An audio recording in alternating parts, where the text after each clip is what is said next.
My name is Robert Downey, and I'm from the community of North Preston, which is the largest black community in Canada. I am a firefighter.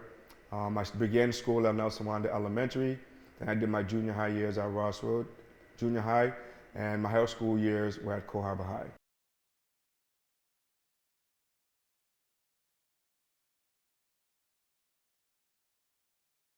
I love art now more than I did in high school, because high school I always thought I was just an athlete, but really I love sketching.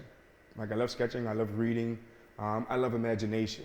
I love sci-fi films and, the dark cinematic things that kind of make you think about like post-apocalyptic, things that take your mind on a spin, but it allows my imagination to just be firing off on all cylinders.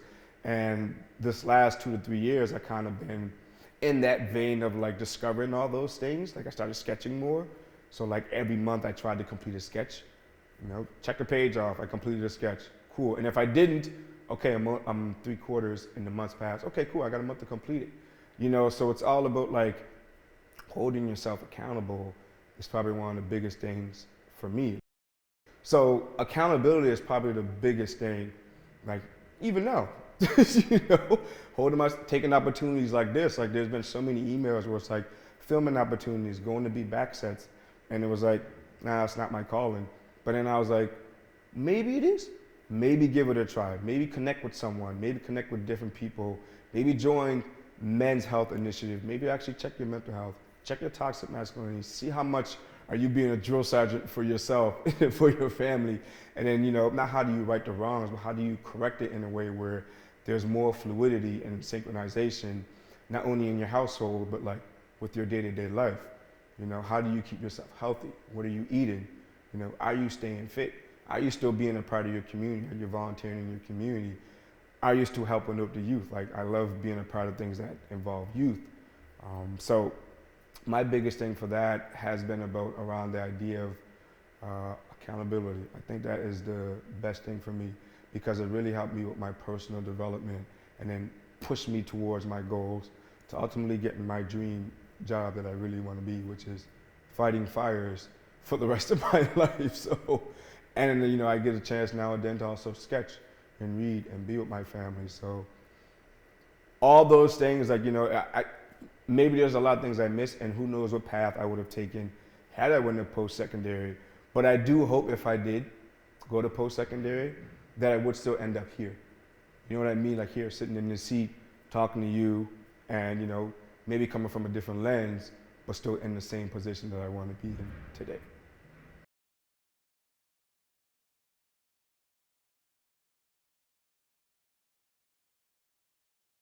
I've always wanted to be a firefighter since I was 12. So, for me, this is my real calling. And sometimes when the call happens, you got to answer the phone, right? So, yeah. Like I dabbled in all the comic books, the anime, and I love the aspect of superheroes.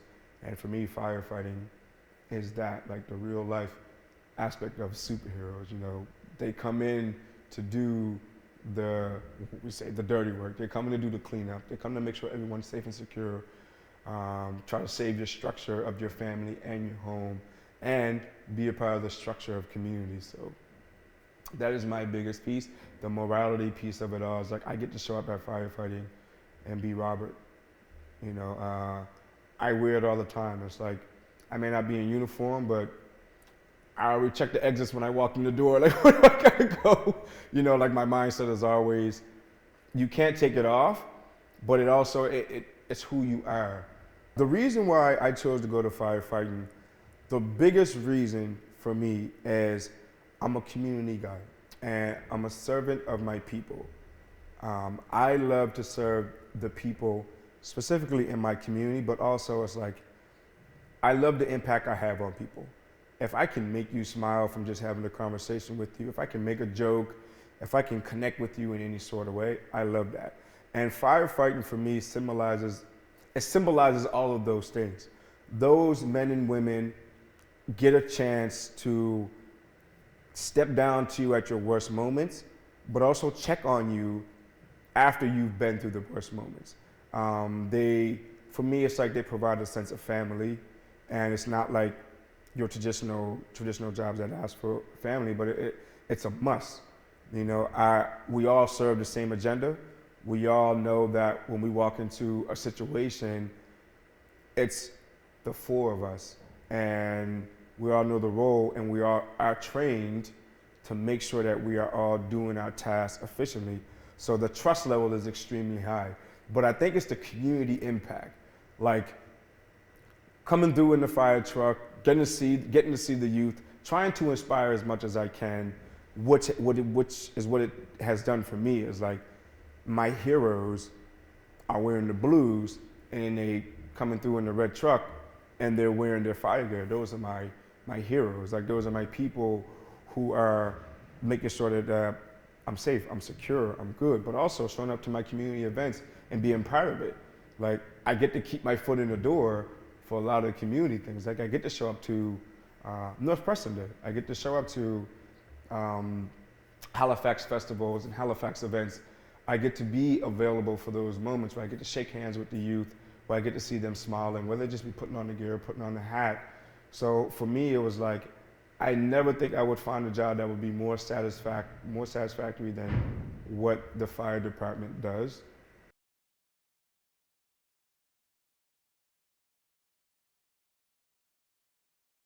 So growing up in North Preston and going through Nelson Wanda Elementary, the education system at the time felt like it was always family orientated because you were surrounded by so many community folks. Like you had your community with you, whether it be your brothers, your sisters, or your cousins, and even your aunts and uncles are part of the school system as a student support worker, art teacher, whatever there is that would be available for some of our community members. It helped us create a real strong bond moving forward through our educational practices, where it's like we've all had our best interest because we all knew what everyone's educational level was. We all knew what everyone's musical skill was because it was majority of family attending that school. So for a lot of us, it was a good sense of being familiar with everyone, and then just building rapport with the teachers. That some of the teachers were stand-in teachers there for so long that it helped us to be comfortable in some of the spaces. And then moving on to Ross Road, it was a bit of a culture shock, and it maybe only in the sense of the bus route, like catching the bus ourselves, and then going to Ross Road and not Grand Creighton, like going past Grand Creighton, going directly to Ross Road. I don't know if it was a district thing, whatever the case may be, but for some reason we transitioned from Nelson Winder to Ross Road. And the difference was us was when you start to bring all the other kids in who weren't black, which was different for us. We were, I mean, don't get me wrong, majority of us stayed together from Nelson Winder. Usually all of us ended up at Ross Road. Some folks went to Grand Creighton. But I think the piece that was different for us was when you had different youth from different backgrounds, specifically white, coming into the picture. Majority of all of your teachers being white, not being able to walk home, like you used to. You're separated in different classes, so it's like the folks who you would lean on in class for whether it be help, generic conversation, or getting you through the day, you had to wait till lunchtime or recess to see them. So I think for me, I enjoyed still that piece of like, I know who my group of collective of guys and girls is that I can go to. We've all still had our collective or cohesive group that we all stuck with. And it was more so like there weren't too many cliques. It was more so everyone from North Preston, that was your group of people. That's was the people that you looked for. And if there was someone else who was also black who wasn't from the community, we kind of like just brought them in. Hey, you're a part of this crew, right? Because it's kind of like what we had to hold on to, bringing the foundation with us from Nelson Winder, moving on to Ross Road. It was like, how do we keep the foundation intact? And then even when it came to like homework, most of the girls were very, very, very well vexed in their homework. So, a lot of us tend to lean towards that. And I'm not saying the guys weren't up to par, because a lot of guys were up to par as well. But like for some of us who may not be at that standpoint, we just always lean towards the smarter people who can propel us. And I mean smarter as in like making better decisions for us, or making better decisions with ourselves, helping us to like regulate some of the things that we would choose to do. As young men going to a different area where you don't have your parents around, you don't have access to them as you would if you're in Nelson Winder. Nelson Winder, Your mom could walk up the street. Your dad could walk up the street. Ross Road, it's a drive away now. Now you're 15, 20 minutes from your home, and the only way home is a bus. So they're a phone call away, but it's not necessarily where you can go home for recess, go home for lunch. That whole ordeal got taken away. So we had to like get used to that. Our level of dependence we felt like we were becoming men at a very early age. We were terribly wrong about that.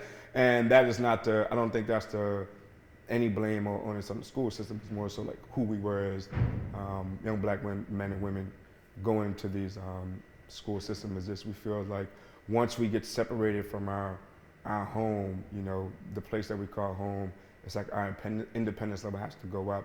And whether we do it the correct way or the right way, we're not really sure, but it's all about how effective can we be in school. And a lot of times somebody else being effective may look like being effective in sports, being effective in art, being effective in the curriculum, or being effective with some of the other student body activities that happens in school. So that's kind of how the transition was for me. Was it fun? Yeah, you definitely had your fun. Was it tough at times? Yeah, it was tough at times, but you kind of you figured it out as you can. You found we had some good support systems moving along for the most part. The guidance counselors weren't necessarily keen to being attached to all of us. I kind of feel like you always get your sweet spot. Like you get a good group who you attach to, and then you get the middle group, which I was. Like I was the middle group where it's like smart enough to figure it out myself, but always still needed extra help to direct me to where I needed to go. So that's kind of how that's kind of what my transition was from Nelson Winder to junior high.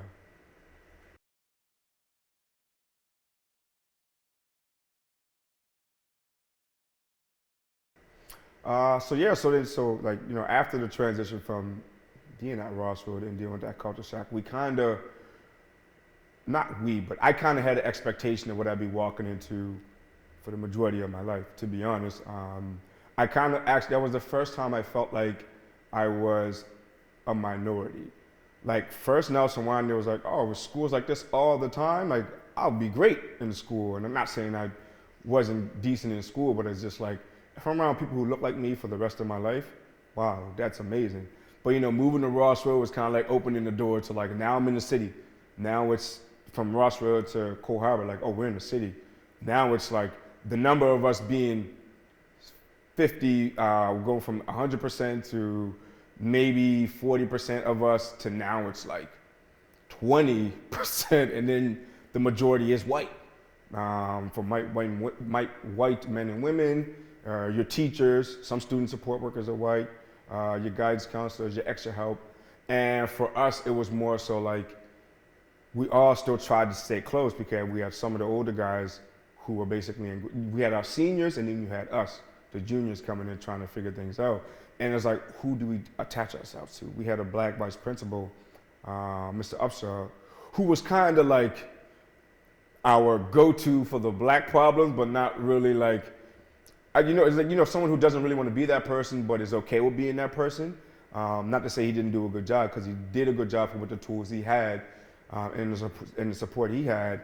But we had Mr. Upshaw, 2006 to 2009. We had Tracy, who was a good student support worker as well. But also like the identity thing, for me, I found my identity through sports. I was always creative. I was always artistry. I was always into weird things like Yu-Gi-Oh cards, Pokemon cards, which they called weird back then, which is pretty cool now. And I got away from that when I got in high school, when I got in junior high school, and became more of an athlete.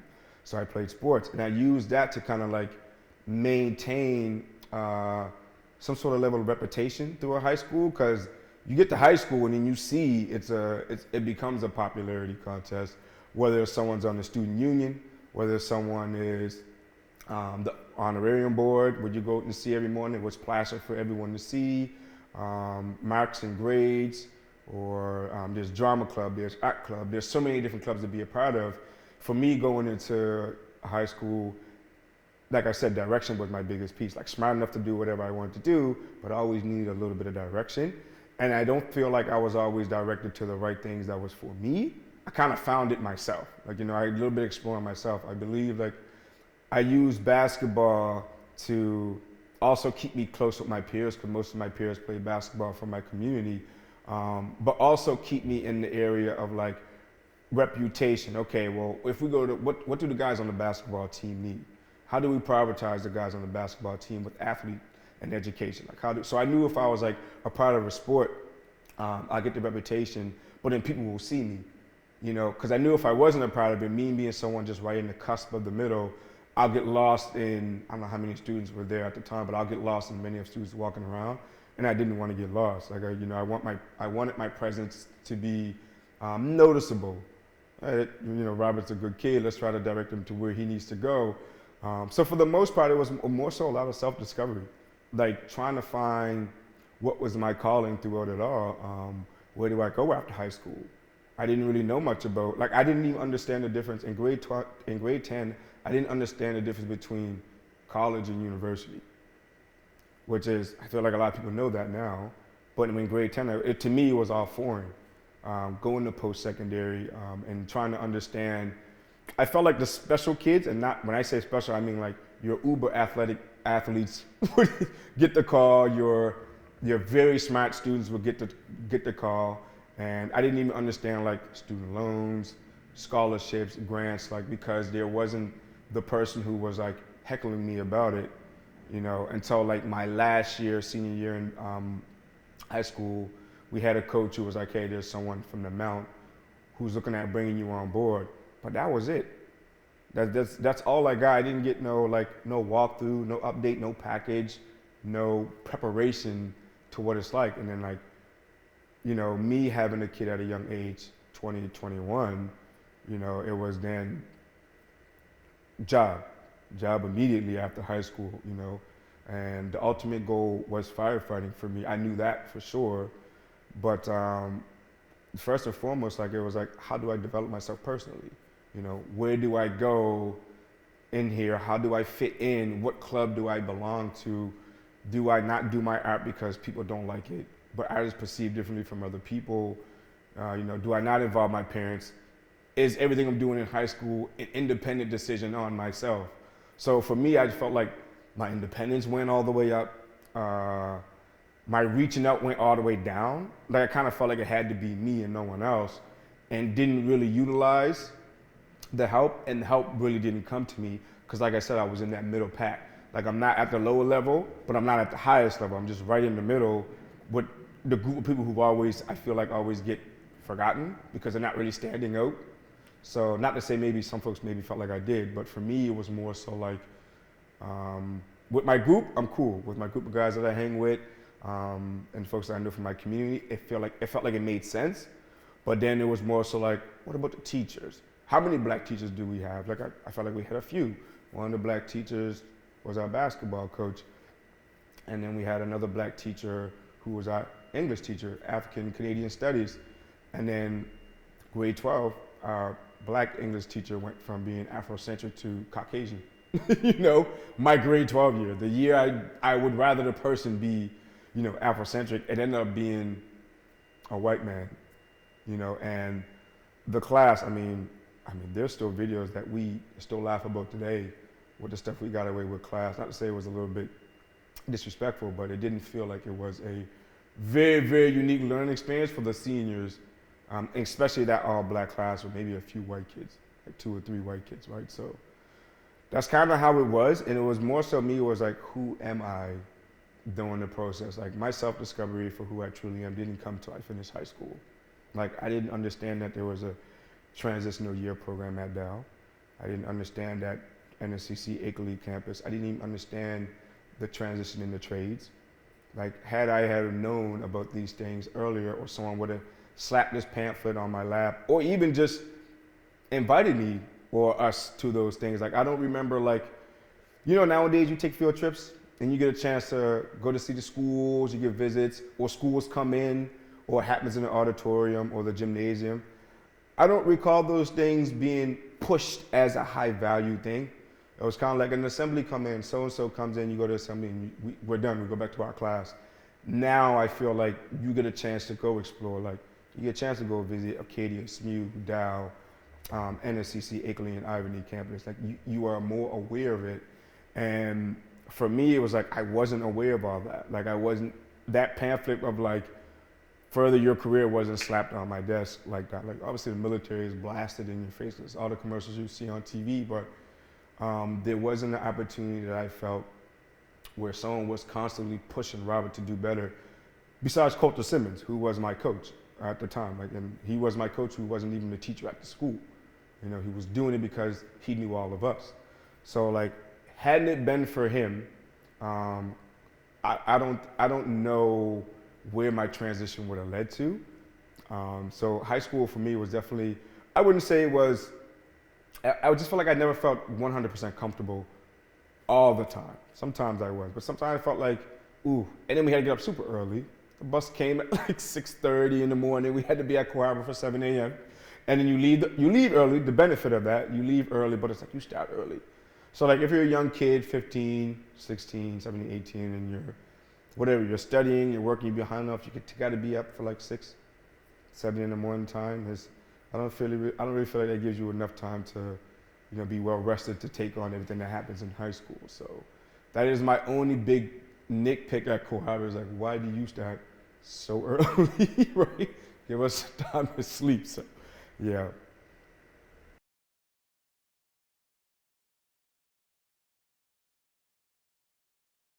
Yeah, so Coulter Simmons came in, I call him Cece. He came in my grade 11 year to coach our Co Harbor High basketball team. And immediately, like, I stuck to him. Like, I mean, a lot of us did. We stuck to him because he's already seen, whether it be the downfall of basketball players, he's also seen the uprise. He already has a lens of where to go for school or who to talk to if it doesn't work out. So he's even my mentor till this day. He really put it on me as in terms of like just a generic thing to me. It was like, you're an exceptional basketball player in high school, but where does your potential lie outside of all that? And I'm a person who sees potential in all of my players, and he calls me Lulu. But Lulu, I see potential in you, and your potential is beyond basketball. But just having someone come outside who was from our community of North Preston, who shares the same values and belief that we have, who believed in me, and specifically because he said that to me. I don't know what he said to the other players, but like he still shares very, very good relationships with the majority of us that he is in contact with. But for me, I kind of just took him and said, man, where do I go from there? Where do I look at? So it's not about like what can I do right now with basketball and schools. Like, what can I also do after that? Like, what's my contingency plan if I were to go to post-secondary and it's not successful, as I see so many people do? Or, what's my contingency plan for who I am as a person? So even like, he was instrumental on that to where I am today.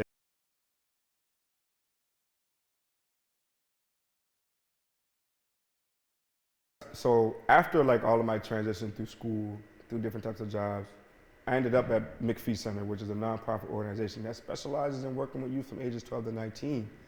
And the big thing I took from that, working with youth, is that they really yearn for folks that look like them. It really is very essential and very key. I started a BIPOC program there, which is a closed space for BIPOC youth, which is Black, Indigenous, and people of color.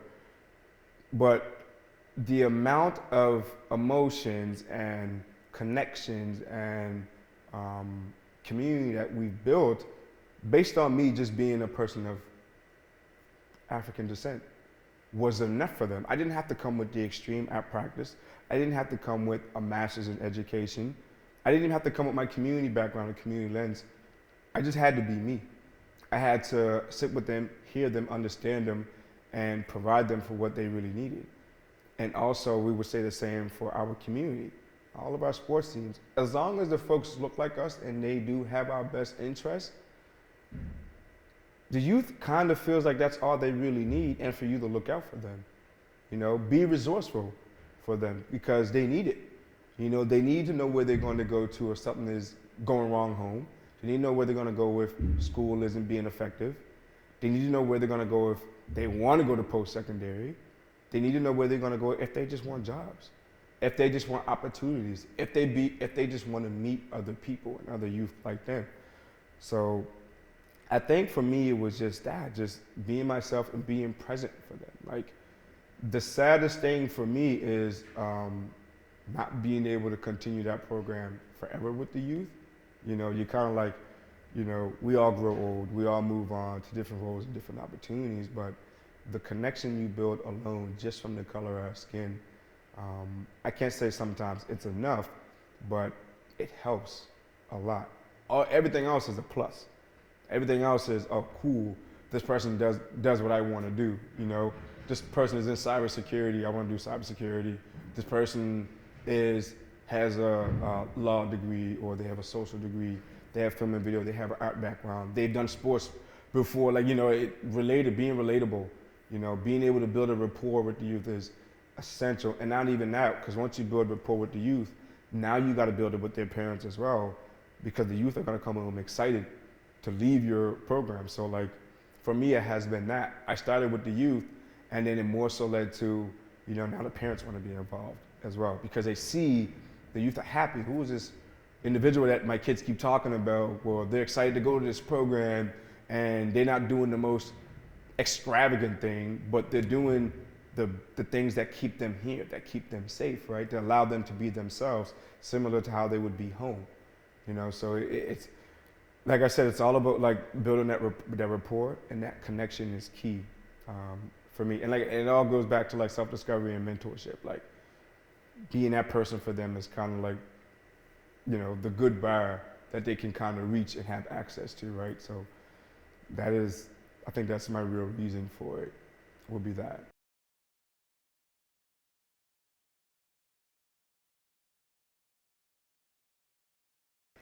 My advice to anyone who is in the education department and you have to deal with any form of black youth or even black adults when they transition to post-secondary is, when you invest in someone or you're recruiting someone, whether it be an athlete, whether it just be a student who you feel will provide value to any of these schools anywhere in the world, fully invest in them, get to know them through and through, like get to know their story a little bit, sit down and have a little conversation with them. I feel like the mentorship piece heavily is something that we lack. We look for mentorships in our father, which we think is a given. We look for mentorships in our jobs and things like that. But I feel like taking on that role of getting to know the individual or individuals will add more value as opposed to, oh, I got this student who wants to do A, B, and C, and then, all right, cool, we're checking in now and that. Now I know it's a lot to take on as ask, because basically you're asking this person to, you become that person's connect. But I feel like being resourceful for the youth is a key thing. Do not forget about the folks in the middle who get lost in the crowd. Because you may feel like, for an example, I always wanted to go to the extra help room. But this is the weirdest thing I was ever told. Every time I show up to the extra help room, you're too smart, you're just a little bit lazy, go do the work yourself. You know, kind of like, you know, these guys are here because they really need it, you don't need it. And you know, to my knowledge, I was like, this is extra help. I get to come in and do extra work, and it was like, you don't need the extra help. How do you know what I need? Because I talk to you, Robert, you're smart, but do you know what my grades are like? You know, do you know what my personal life is like? Do you know how I balance? Like, I was working and in high school and playing on a basketball team, you know, at age of 15. Like, how can you tell me how to juggle that? You know, so my thing is like, you know, be more presentable and more welcoming to the person who you are bringing into the school system. And, you know, the big advice is like, you know, not put yourself in their shoes, but more so like meet them where they're at. You know, just meet the people where they are, so then you understand where they're going. You know, if we're gonna stand on the same road, we not be heading in the same direction, but at least you see the path I'm already going on, and then you're close enough where you can reach out and direct me. So that's what I say for that. And then for folks like myself, and even if I could say this to my younger self, I was like, don't be afraid to ask for help. Simple as that. Like, use your student support workers, use your mentors, use someone else who is older, who's been through the system. Reach out to people. Go to community programs, go to the nonprofit organizations who have all these events. Step outside your comfort zone. The biggest thing is step outside your comfort zone, because I believe the most uncomfortable thing that is beneficial for you, but is uncomfortable, will deliver you the most satisfaction. I feel like that is so true. The most uncomfortable thing that is going to provide you a positive feedback or a positive, successful feeling will give you the most satisfaction. Don't be fearful. You know, try everything that is put in front of you. Go to the session, go to the seminar. Even if you go for 20 minutes and you get to understand, you take notes. And you know, I know you're gonna be, some of us are gonna be that awkward person in the corner, that shy person in the corner, or just not knowing who to talk to. Wait, if there's someone's available who has information, maybe stay back for another 5 extra minutes. Or you know, just to see if you can get a conversation with somebody. So my biggest thing is just that. Be okay with being uncomfortable if it benefits you.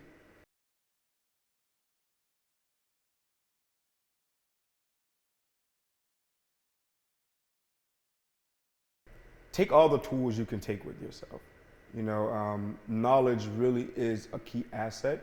And I mean, you don't have to be knowledgeable in terms of like knowing about all the species or where the world is, but it's good to understand the climate of where we are in society. So I would say it's good to understand what opportunity is going to be best for you.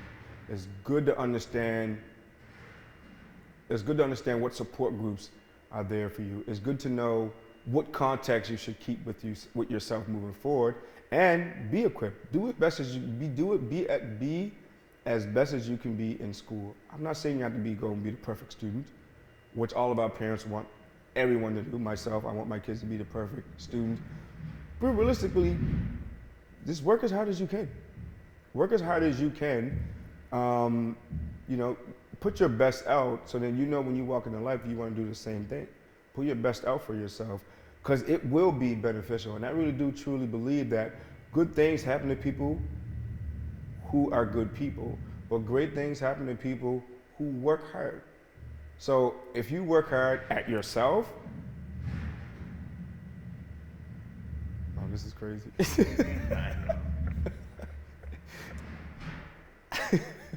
They're gonna have fun with this video.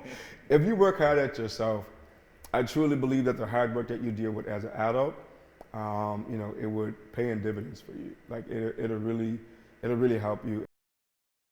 And also, like, have a good support system around you, whether it be your friends, whether it be your parents if they're still around, whether it be a teacher who's actually attached to you, whether it be a student support worker, whether that be mentors or college folks when you go and meet university folks when you go and meet them as well, or even when you go to network. Have a good, strong foundation of support around you, because it would help you when you are stepping. If that foundation is secure, when you step forward, you will feel safe and secure with decisions that you make, because you have someone to fall back on if you're unsure.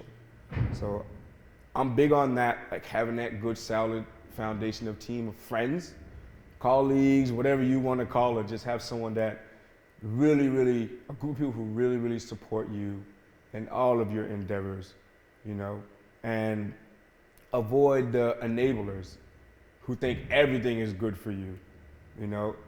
Be open to being critiqued. Be open to being criticized in a way that makes sense and not a way that seems like it's really attacking your character, you know. Stand on your character and be who you are. But that is the biggest thing, is that be open to criticism, constructive criticism, that'll help you better as an individual.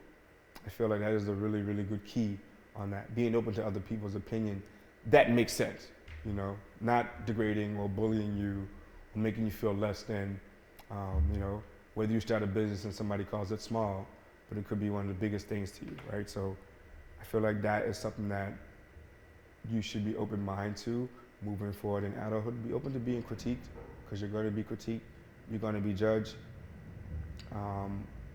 But my thing is, like, don't try to put a callus on everything that you deal with.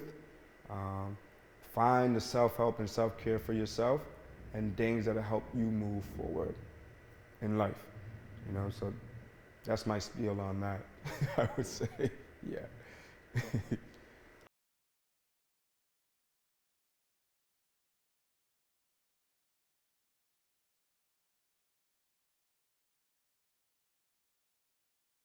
If we had things here that were similar to your HBCUs and Howard universities, I believe so, in the USA, I think that the level of education and its promise to our youth would elevate. Now, we don't know what the success rate would be, but if you have a school that's led by a faculty of all black educators and they all want to serve under the same curriculum, which is in benefit of black youth, I feel like it would definitely be some sort of substantial increase on how effective our students will be in the school system. Even private schools, like black private schools in Canada would be a great start as well. Like starting from your junior high to high school. You know, I think that is also incredible because maybe it could teach some proper etiquette around things. Maybe the private schools can segue you to private schools or university. Maybe it's a better segue transitioning. You know, I feel like the transitional year program that we have at Dow kind of serves, you know, on a small, actually on a big scale for some of our youth, and it has a lot of benefits. But why don't we take that same thing that we do and like you said, have private institutions that are catered and dedicated to our youth who want to be around youth who look like them, who want to be youth who be where our cultures can thrive. You know, our heritage could be understood and studied more. Our knowledge of racism, stereotypes, and things of that nature can be influenced through our whole school, where there's an understanding behind it. Where, you know, unseasoned, sometimes our youth can be unseasoned because of lack of their being connected to certain communities, and then being re-educated because you're going through a self-discovery, such as me. So I feel like if we had those things in place, you know, the level of success for our students will be extremely high. I don't know what would end up because I mean, you know, it's a what if scenario, but I really think it's beneficial. And it's a shock to me that we don't have that now. You know, I mean, like, I feel like we're so close and we should. I know there's probably a budget, there's probably a grant. All it takes is a faculty of people to come together to make it come into fruition, right? But I do feel like that is something that, man, we should actually start looking to. I'm happy that you asked that question because I would be all for a private school. I would love to be a student support worker at an all-black private school, or, you know. But I think it'd be incredible just for our youth. You know, walk in the door, you look left to right, everyone looks like you. You know, everyone is there to support you. Everyone dares to be a part of what you have, and then that's even like bringing our holistic practices into those schools as well. You know, bringing all of our cultures into the school. That will be substantially beneficial. More so for parents as well.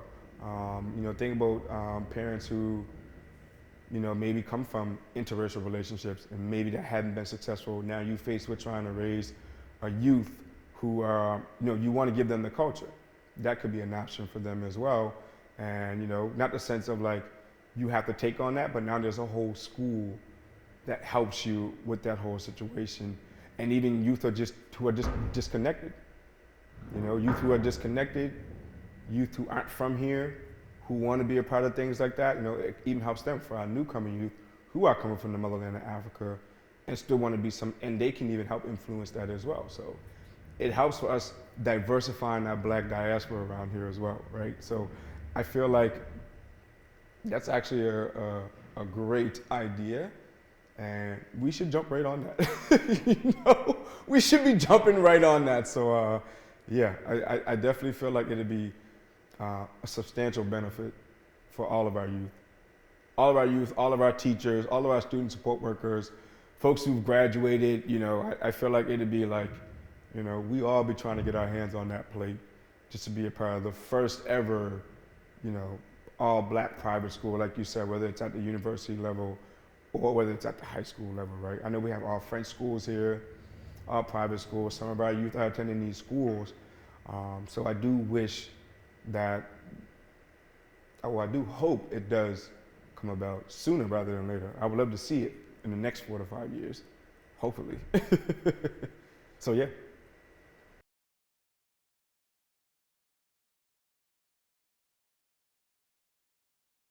For anyone going through any school system who looks like me, any individual who was in the middle, top or bottom, it doesn't really matter.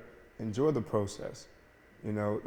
Appreciate the process of it all, because at the end of the day, hopefully, if you are where you want to be, it'll provide you with some satisfaction. Learn how to enjoy and understand the process, because it's really going to make you who you are by the end of it all. It's really going to help you become the person that you want to be, whoever you want to be in life. The process is really the key of it all. The process through it all is the key. We all see everyone at the end of it all, where they're very successful at the climax of their careers or their jobs or their star power, whatever you call it, your celebrity. But the process is what you really learn to appreciate and respect about the person, because it really breeds a good story. It really shows that that person has been through things. It doesn't have to be the most traumatic experience. It can be anything, whether you were depressed about school, whether you were depressed about losing friends, losing family members.